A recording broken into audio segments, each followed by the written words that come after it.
Welcome to Homeowners for Justice. This is an emergency alert about the Federal Reserve. It has come to my attention that it's actually under discussion that the Federal Reserve may just close its doors and not seek a charter renewal at the end of this year. This is actually either a very chaotic event or it might be an astonishingly serendipitous opportunity. It's up to us to make the difference. I want to play immediately the slice of what I've heard, and then I want to bring you up to date exactly on what is money, what is the Federal Reserve, why might it actually be quitting, and what can we do to grab this opportunity and bring us into a new world of public financing and sovereign currency. Please understand that this might be what we've been looking for. So, without further ado, here's what I heard. I'm sharing it with you. So the Fed realizes if they continue where they're going to be exporting inflation and causing a 0% conclusion to the Treasury bonds, which will suck in all the capital and cause a U.S.-based black hole of darkness. But they can't interrupt it either because it starts the process of unwinding and pricking the bubble. So I think there's a big handover going on. There's something else happening that you got to address a little bit. The Fed's contract is up in just a couple months. And I've got some stories from very bright and informed friends that they handed over their balance sheet. They handed over their books to the U.S. Department of Treasury last month. It's a developing story. The Auditor General has already determined that there's $9 trillion missing. And that's the size of one of the most recent just projects of largesse to the other big banks around the world. I have a joke. The Fed's going to print $20, $30 trillion and they're going to try to buy up the world after they drive down the prices. The Fed's stuck. They know the gigantic props cannot be removed. They know there's no exit strategy. They know there's no exit route from their concluded contract. I warned back in 2008, one of the possible end scenarios for the Fed is they just resign. They're coming to the end of their contract. They just resign. And what happens to their garbage dump site of balance sheet? The U.S. will just have to the U.S. government. And it helps to kill the dollar. It's $3.5 trillion, Greg. It's the worst quality. So foreigners are demanding something. I think they're selling in tremendous volume behind the scenes, and it's going to result, I think, in the Fed increasing their soaking up of the Treasury bond supply. They're not going to taper off. They're going to increase while they talk about tapering off, and it'll be more Reich finance. All right. That's not the only thing we're looking at to tell us this might be the end result. For the globalists, it would be a perfect natural and logical conclusion. So before we move into all of these things I've got to show you today, I want to make sure whoever is watching this gets it about money, because many places I read blogs by people that do all kinds of investing and they still say things like the US dollar. They don't understand how money really works. Most of the money in this country is just debt. So where does money come from? This is a fabulous little article, and the truth is that bankers are the source of all the money in the United States. Either the Federal Reserve bankers create it, or individual bankers create it through the mechanism of fractional reserve banking. So it is the bankers that have a complete and total monopoly on the creation of money in the United States. And so people say, well, how does that work? Well, let's find out. So if the U.S. government needs more money, it asks the Federal Reserve for it. It does not print it itself. It goes to the Federal Reserve. So what is the Federal Reserve? It is actually a privately owned central bank that has been given authority by the U.S. Congress to issue our currency, set our interest rates, and essentially run the economy. Now, what happens? So when the government wants more money, they swap treasury bonds for Federal Reserve notes.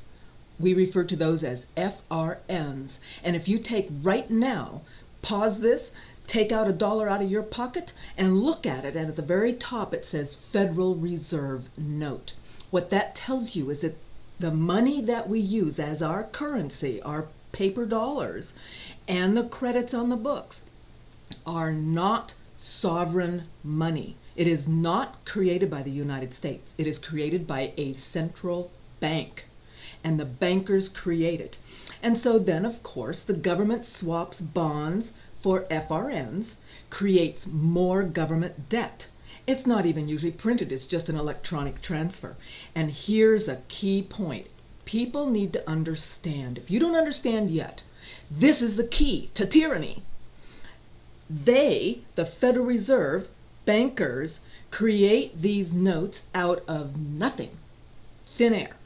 They're backed by nothing, and they have no intrinsic value of their own. They're not on a gold standard, they're just made up. And this is why we have the problems we have. So this is not a big mistake. This is exactly what the Federal Reserve System was designed to do. It was designed to trap the government, our government, you and me, into perpetual debt, because whenever the government borrows, they don't borrow the interest, but the Federal Reserve charges interest.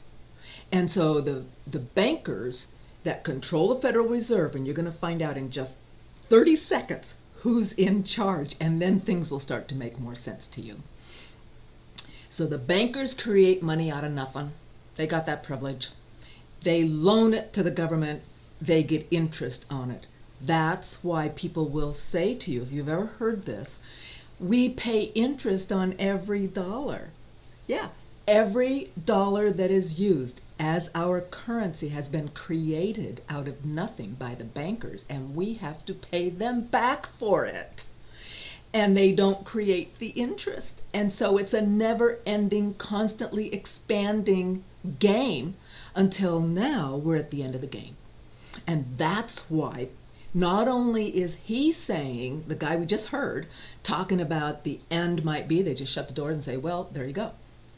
But Alan Greenspan said it, and I'm going to quote that for you. I'm going to show you the article. All these articles, by the way, will be linked in the comment section. Whether they're on live stream or archived on YouTube, you can look at each one of these links, because it's up to you to do your own exploration and get involved, because this is an opportunity of a lifetime. So here's the answer. This is such a cool little article because it just bam, bam, bam points it all out. This is exactly how it works. If the government, so think about it, if Congress, you and me, the sheriffs, the people, the Public Banking Institute, if we really wanted to get out of debt, if we really wanted to stop this game and take control back of our currency from these bankers, we could do that. We could do that. We have the power.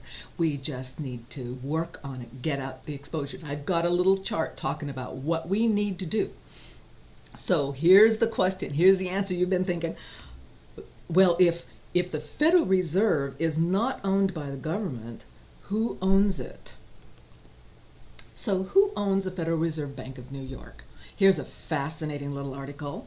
Each of the 12 federal banks is organized into a corporation whose shares are sold to the commercial banks and thrifts operating within the bank's districts. And so shareholders elect 6 of the 9 board of directors for their regional Federal Reserve Bank, as well as its president. And so Mullins has reported, and you pay attention to these, the top 8 stockholders of the New York Fed were, in order from largest to smallest, and the most recent information we have is 1983. Number 1 is Citibank. Number 2 is Chase Manhattan. So think about it. The Federal Reserve is owned by the banks. Now, let's look on down. It lists some other people. And these banks that they list own about 63% 8% of the New York Fed's outstanding stock. Then he showed that many of those banks, who owns them? And are owned by about a dozen European banking organizations, mostly British, and most notably Rothschild banking dynasty. Through their American agents, they are able to select the board of directors for the New York Fed and to direct U.S. monetary policy. So everything you hear from now on, you think in your head, this is the Rothschilds. We, the United States, via the Fed, via these banks, in the back, it's the Rothschilds pulling the strings. So pay attention to what's been happening. By the way, on the greattransition.org website, I've just put this together. I want to be sure you read these quotes and you share these quotes, because number one is from Mayer Rothschild. He is the founder of the House of Rothschild. He now controls the U.S. Fed, the Federal Reserve. This is why we have what we're experiencing. And he was born in 1744, passed in 1812. And he said, give me control of a nation's money, and I don't care who makes its laws, because I control the people. That's the implication. Here's what President James Garfield said. Whoever controls the volume of money in any country is absolute master of all industry and commerce. Here's James Madison, another president. History records, pay attention, that the money changers have used every form of abuse, intrigue, deceit, and violent means possible to maintain their control over governments by controlling money and its issuance. We're right there right now. The modern banking system manufactures money out of nothing. The process is perhaps the most astounding piece of sleight of hand that was ever invented. Banks can in fact inflate, mint, and unmint the modern ledger entry currency. Now, Abraham Lincoln, favorite president, this is what he said. The government should create, issue, and circulate all the currency and credits needed to satisfy the spending power of the government and buying power of consumers. By the adoption of these principles, the taxpayers will be saved immense sums of interest, and I might add, going into the pockets of the banksters, and money will cease to be a master and become the servant of humanity. And I've been saying repeatedly, the creation of credit for public benefit is the right of humanity, of us as people, of people everywhere in the world. Now, I want to start showing you what the Federal Reserve has been doing. And remember, it's controlled by the Rothschilds. So here is a quote. This happens to be in 2009, and this is about the $9.7 trillion in bailout programs. And by the way, it has come to my attention in some of the research of these articles that the amount of loan debt in the country, all the homes, is about $10 trillion. So if the Congress and the Fed had issued $9 trillion for the people to be bailed out, everybody's loans would have been paid off. So instead, Senator Byron Dorgan, a North Dakota Democrat, said on the Senate floor February 3, 2009, "We've seen money go out the back door of this government unlike any time in the history of our country. Nobody knows what went out of the Federal Reserve Board, to whom, and for what purpose. How much from the FDIC? How much from TARP? When? Why?" You'll find out in a minute. This is Alan Grayson, who's back in office in Florida, but this is his interview of the Federal Reserve inspector who oversees the Federal Reserve. I probably break into laughing. It is so insanely funny if it wasn't so serious. Listen to how this goes. Well, I have a copy of the Inspector General Act here in front of me, and it says, among other things, that it's your responsibility to conduct and supervise audits and investigations relating to the programs and operations of your agency. That's correct. So I'm asking you if your agency has, in fact, according to Bloomberg, extended $9 trillion in credit, which, by the way, works out to $30,000 for every single man, woman, and child in this country. I'd like to know, if you're not responsible for investigating that, who is? We have responsibility for the Federal Reserve's programs and operations, audits, to conduct audits and investigations in that area. In terms of who's responsible for investigating, would you mind repeating the question one more time? What have you done to investigate the off-balance sheet transactions conducted by the Federal Reserve, which, according to Bloomberg, now total $9 trillion in the last 8 months? I'll have to look specifically at that Bloomberg article. I'm not, I don't know if I have actually seen that particular one. I don't know what you're talking about. This is the point. This is the point. They don't want any oversight. You'll see Alan Greenspan actually admit they don't have any oversight. That is the point. Now, this is in 2009. So, oh, by the way, this was an interesting little fact that they've done an audit, and the Department of Defense can't find $3.4 trillion, and the Fed can't find $9 trillion.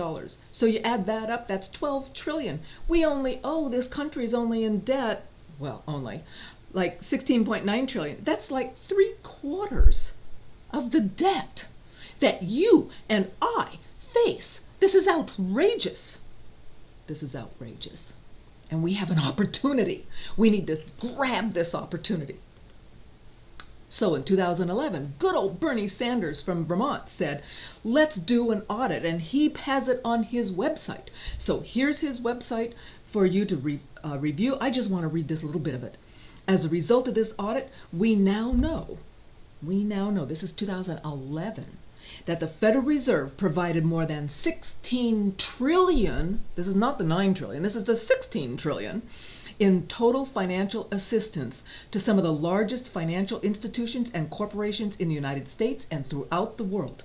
This is a clear case of socialism for the rich and rugged, and in my words, throw everybody else under the bus. We don't care about them. So here's the report. Here's the report from the Government Accountability Office. This is on the Federal Reserve System. This is the report that Bernie's talking about. And on page 2, you'll see, why did the GAO do this study? Dodd-Frank, Wall Street Reform, and Consumer Protection Act directed the GAO to conduct a one-time audit of the emergency loan programs and other assistance authorized by the Board of Governors for the Federal Reserve System. And then you'll love this page. I'm going to just jump right to it. This is page 131 of the report. And these are the $16 trillion worth of banksters that got this bailout. And I want you to notice who owns the most, pop quiz, who owns the most stock in the New York Fed as what we just looked at. Which was the first one on the list? It was Citigroup, right? Citibank. So now you've got Citigroup. And this is just 20 months from December 2007 to July 2010, just 20 months worth. Citigroup got $2.5 trillion. These are in billions. Morgan Stanley got $2 trillion. Merrill Lynch got $1.9 trillion. B of A got $1.3 trillion. These are 0% interest loans. And as you go down the rest of this list, Bank of Scotland, Deutsche Bank, UBS, Switzerland, you can look at the list. This is the secret loan bailouts that the Federal Reserve just willy-nilly creates this money and credit out of nothing, and in the end it's going to come back and collapse on us. That is the problem. Here's a wonderful site that just itemizes 10 reasons to end the Fed. A lot of people have been calling for that, including Ron Paul. The Fed Reserve has far too much power to control the economy. Well, it is the power that controls the economy. I think sometimes the people writing these articles don't quite get it. And of course, who owns the Fed? So who owns the economy? The Rothschilds. The Federal Reserve has significantly devalued our currency. Well, that's the game. That's the game. They never print the interest, so you need to borrow more to pay the interest, and so your debt just grows and grows and grows until it finally collapses. The Federal Reserve hurts the poor and middle class the most. Well, duh, because the elite bail out themselves. If you think about it, if you had the right to create money for yourself, would you do it? See, this is why it's too powerful to allow private parties to do this. It needs to be open. The people need to do it. We need to see what's done. It has to be truly transparent. And then it will benefit the people. The Federal Reserve is run by unelected and unaccountable bureaucrats. Yup. And hidden agenda from owners not in the United States and not Americans. The Federal Reserve has made our economy less stable. Absolutely, and they do this all the time. They expand the credit so that everyone gets into debt, and then they collapse the credit, and they force everyone into bankruptcy and foreclosure, and they take the properties back. That is how they gain physical assets, other than just printing another $20 trillion and buying everything when they push the prices down. The Fed is far too secretive. Well, they're bankers. They're central bankers. They know that this is a right that belongs to the people, that they have coerced out of our government and other governments. And the central bankers don't want you to find out. If you found out, you might revolt. This Federal Reserve benefits special interests. Ding, ding. Of course it does. What's the point? The Federal Reserve is unconstitutional. Very well may be. Not mine to argue. Don't know. You research that. Let me know. The Federal Reserve routinely bails out big banks. It's a bank. It's going to bail out itself. Duh. This is a duh statement.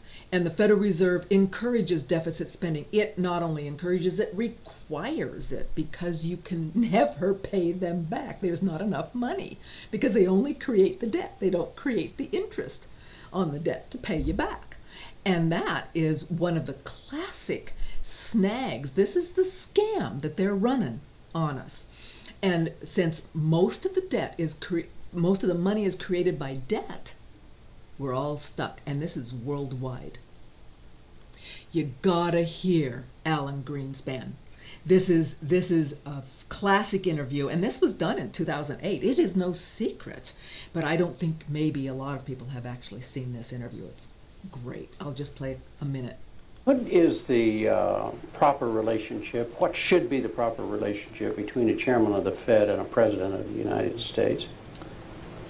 Well, first of all, the Federal Reserve is an independent agency, and that means basically that there is no other agency of government which can overrule actions that we take. So long as that is in place and there is no evidence that the administration or the Congress or anybody else is requesting that we do things other than what we think is the appropriate thing, then what the relationships are don't frankly matter. And well, that's what you would say too if you were on top. If you were king of the mountain, you'd say the same thing. Now think about it. And of course, what he said was, as long as these governments, aren't basically telling us what we got to do, we're going to just do what we think is best. Wink, wink. And what they think is best is scooping up $9 trillion and not being accountable for it, loaning out $16 trillion. To put this in perspective, please, the gross domestic product of the planet, of all the countries on the world, is about $65 trillion. And the gross domestic product of the United States is about $15 trillion. So, annually. So, notice, this is what they think is really good for our economy. As you can tell, they're not thinking of us. So, let's quick do a recap. So in 2007 to 2010, they made out $16 trillion in secret bank loans and nobody knew about it. Then in 2009, on a Freedom of Information lawsuit, Bloomberg found about the $9 trillion. What's this about? So then the Congress says, whoa, we need to have an audit. So they pass the Dodd-Frank and the GAO does an audit and discovers the $16 trillion in secret loans. Of course, I've gotten paid back? Are they going to pay back? It's just like it is what it is. They just did it. Okay, now we know about it. So now's the time. We have to rise up and do something about this. So in 2013, we already know they got the $9 trillion missing, and they won't tell us where it is. They're holding at least $3 trillion to $3.5 trillion in treasury bonds. That's the debt that they've been trading, the treasury bonds, the U.S. government's trading the bonds for the FRNs. Never call it a U.S. dollar. Let's start thinking accurately. So now they've got this humongous bubble of FRNs. They can't stop this because stopping would collapse it. So in the end, it's going to collapse anyway, because there's no stopping the money creation. There is nobody's in charge. The government can't stop it. All we can do is say, we're not going to do FRNs anymore. We're going to do sovereign currency. Now, here's the chaos. If the Fed quits, and their charter is up in December 2013, that's when they were passed in Christmas break in 1913, when most of the electeds were home for Christmas. They pushed it through, got the president to sign it. And if they quit, this would be a classic opportunity for them to create incredible chaos across the world. It break the U.S. dollar. Now, they say U.S. dollar, and please let's remember, it would not break a U.S. dollar if we got our electeds and our country together and said, we're going to have a sovereign currency and public banks, and we're not going to use FRNs anymore. So if the Fed quits, it would break the FRNs, the Federal Reserve notes. If we're still using them as our currency and as our dollars, it will hurt. This will be completely chaotic. This is the fear. And you're saying, well, who else is talking about this being the end of the Fed? Alan Greenspan. Alan Greenspan wants to end the Fed. Now, this article is written in March 2013, this year, but I'm going to scroll down to what they're quoting. And what they're quoting is in the same January 2011 interview. So in 2011, they've been sending out signals, who better than Alan Greenspan, for Pete's sake, that they're thinking about ending the Fed. But you have to listen. It's like once he got out of the Fed, he got a little more honest. He says, we have at this particular stage a fiat money, which is essentially money printed by a government, and it's usually a central bank, which is authorized to do so. Some mechanism has got to be in place that restricts the amount of money which is produced, either a gold standard or a currency board. Both these ideas have been floated in public banking, currency board in particular. Because unless you do that, and it has to be some entity that doesn't benefit from the willy-nilly creation of free money for themselves, then all of history suggests that, inflation will take hold with very bad effects on economic activity. No kidding. No kidding. And in fact, he actually lauds the period on the gold standard. And this happens to be before the Federal Reserve. There are numbers of us, myself included, who strongly believe that we did very well in the 1870 to 1914 period with an international gold standard. That was before the Fed. Are you hearing this? This is the Federal Reserve chairman for years and years and years after he retires can actually come out and say the truth. So in 2011, they're planting the seeds of ending the Fed. I personally think we need to end the Fed. We need to not renew the charter. We need to grasp this opportunity with both hands and get victory for the people with a public bank, public system where all the interest that is actually paid goes back into public benefit, public coffers. So here's an article. Assuming we end the Fed, what's the next step? This is also written in March 2013. And they talk about different programs, different ideas people have. And I'm going to share with you some of these ideas. But before I do that, I want you to understand that the people need to connect. So this is the opportunity, just a quick recap. We have an unprecedented opportunity to snatch this potential chaotic event of the Fed just saying, you know, we're done. We're done. We've done enough ruination. We can't hurt you anymore with the Federal Reserve. So the way we can hurt you the most is to just shut the doors. Think about it. If they shut the doors, that would hurt everybody in the planet, in the country, everyone, everywhere, far more than if they just kept printing money, which is pretty much, they've got quadrillions now in derivatives and the whole thing, the effect of that has been reduced.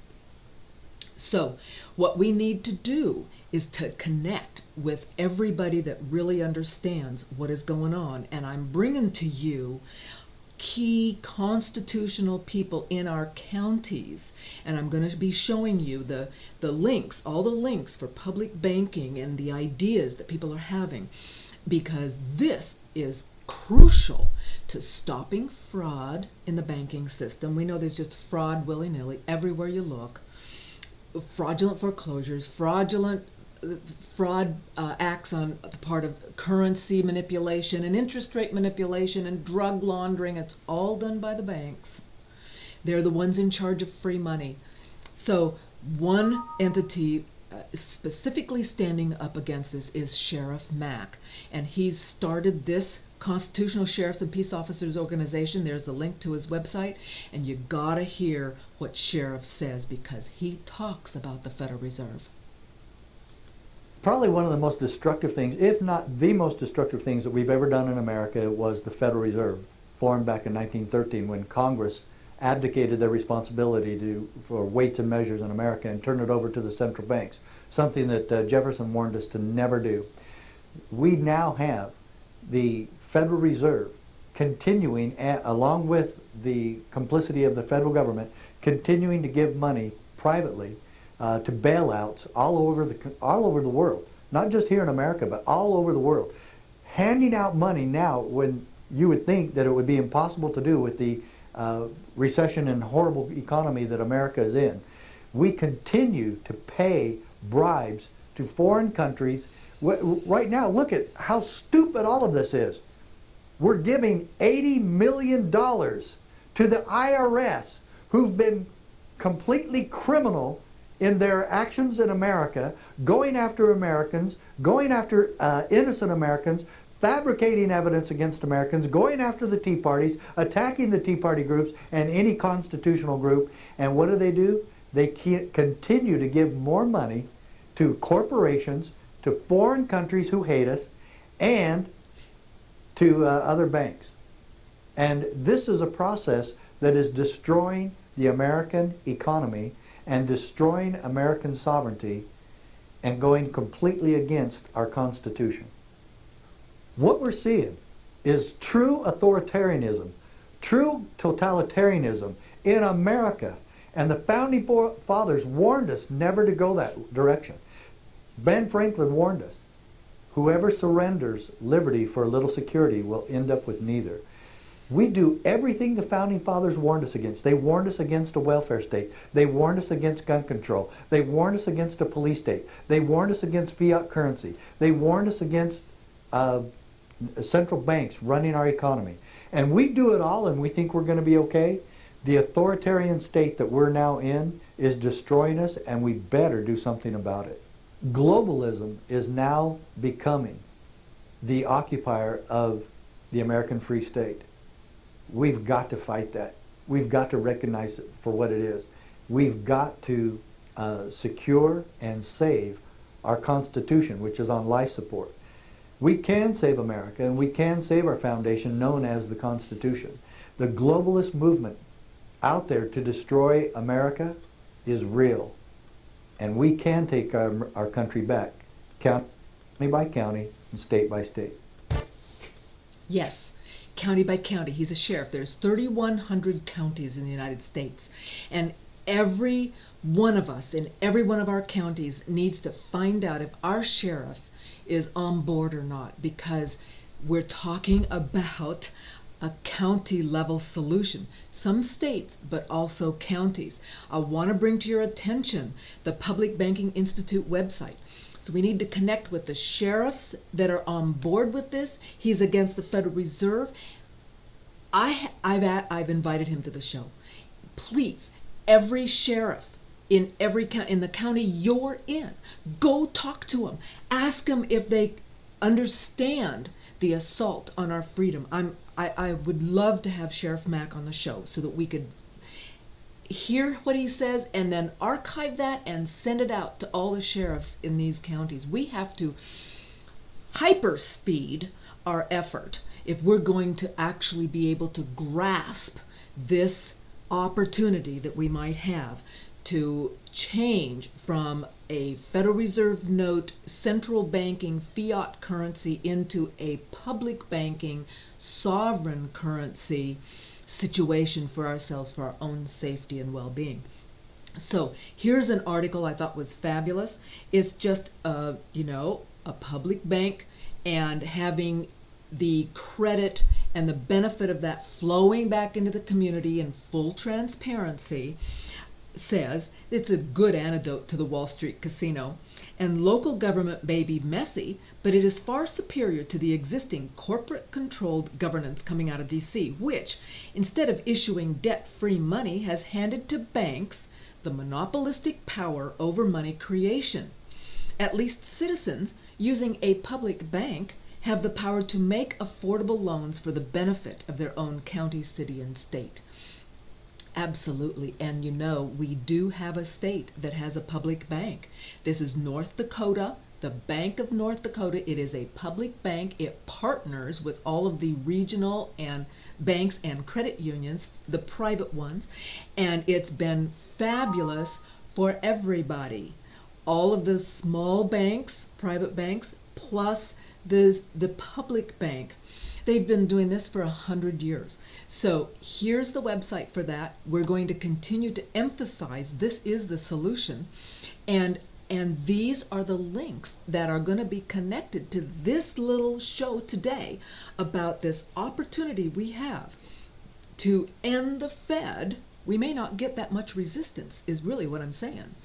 To let every one of our electeds know that this is what we want and what is best for the people. And I believe Sheriff Mack and all the sheriffs joining with him would be tremendous supporters in this. So let's connect with them. Here's another article written by Mark Armstrong, Executive Director of the Public Banking Institute. And I just wanted to read something that he quoted. He quoted from Craig Shirley, the president of Shirley and Bannister Public Affairs, an Alexandria-based lobbying and communication firm, writes, "We rightly fear all concentrations of power. Then the first order of business, if we have that fear, would be to break up the megabanks. The rationale is simple. Since they use illicit means via lobbyists and government to acquire such power, then government can be used to undo their ill-gotten authority. Wall Street is too fearsome and corrupt for anyone's good. We should find a way to create 50 Wall Streets," he's talking about 50 states, public banks, "so that money can stay in the states, and with the transparency, corruption can be kept to a minimum, and law enforcement, good behavior, kept to a maximum."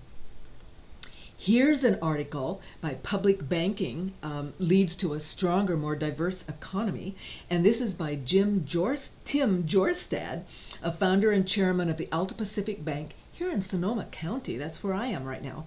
And he's saying that a public bank can fund loan programs that would typically not be offered by community banks. He should know.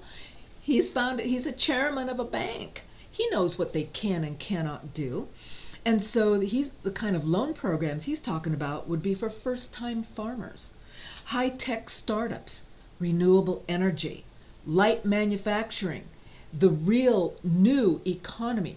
What he's talking about is if we have a public bank that is not under the FDIC, is backed by the faith and credit of the county or the state that it's in, they can make different kinds of lending decisions, and they can partner with small regional banks and credit unions to do diverse kinds of loans, which would only benefit the people. It would help the economy. It would help you. It would help me.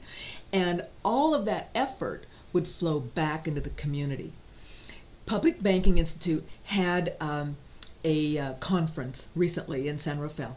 Here is the link to the videos. These are the various presentation speakers that were done. And so you're welcome to go to this page, watch the videos, listen to the speakers. They're fabulous. Here is the page, the link, so you can just click right there. These are all the interviews. They had a variety of interviews with different people throughout the convention. And so you can listen to the kinds of questions that are asked and answered. And then here's the last link I want to give to you this is a fabulous website. It's Positive Money, and it happens to be based in Great Britain. And they have some cute little videos that really explains how things work. Listen to the proposals. They talk about having a currency board, what Alan Greenspan had talked about.